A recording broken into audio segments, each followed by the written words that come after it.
ठंड में हरी भरी सब्जी वाली रसोई की कहानी। ठंड का मौसम था और घर में सब्जियों की कमी थी।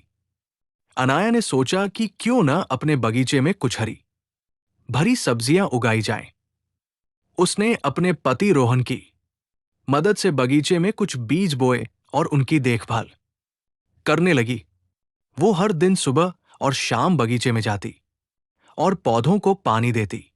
धीरे धीरे बगीचा हरा भरा हो गया और अनाया को ताजी सब्जियां मिलने लगी। वो उन्हें अपने परिवार के लिए पकाती और उन्हें बहुत पसंद आया। रोहन और बच्चे भी अनाया के साथ बगीचे में काम करने लगे और उन्हें ये बहुत पसंद आया। बच्चे बगीचे में खेलते और अनाया को सब्जियां तोड़ने में मदद करते। रोहन भी अपने काम के बाद बगीचे में आता और अनाया के साथ समय बिताता। अनाया को लगता कि उसका परिवार अब ज्यादा करीब आ गया है। एक दिन अनाया ने बगीचे में एक छोटी सी झोपड़ी बनाई और उसे सजाया। वो झोपड़ी अब परिवार के लिए एक विशेष स्थान बन गई थी, जहां वे सब साथ बैठकर भोजन करते और जीवन का आनंद लेते थे। शाम को जब सूरज डूबता था, अनाया और उसका परिवार झोपड़ी में बैठकर चाय पीते और बातें करते।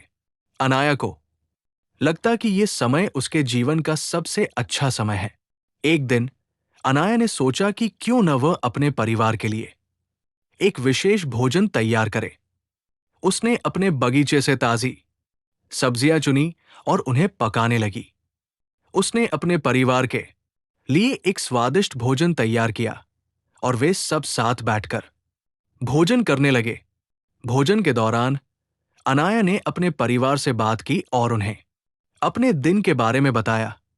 रोहन और बच्चे भी अपने दिन के बारे में बताने लगे और अनाया को लगा कि उसका परिवार अब ज्यादा करीब आ गया है। भोजन के बाद अनाया और उसका परिवार झोपड़ी में बैठकर चाय पीते और बातें करते। अनाया को लगता कि ये समय उसके जीवन का सबसे अच्छा समय है। कहानी का संदेश। ये कहानी हमें अपने परिवार के साथ समय बिताने और एक दूसरे के साथ जुड़ने के महत्व को सिखाती है।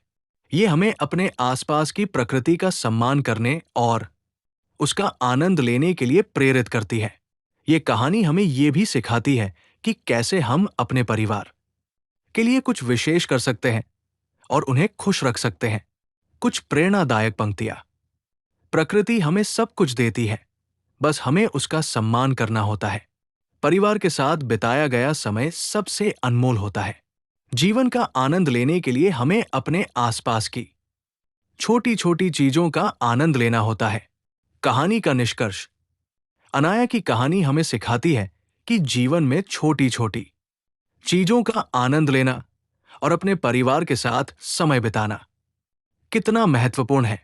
अनाया ने अपने बगीचे में सब्जियां उगाकर और अपने परिवार के लिए विशेष भोजन तैयार करके अपने जीवन को और भी सुंदर बना दिया।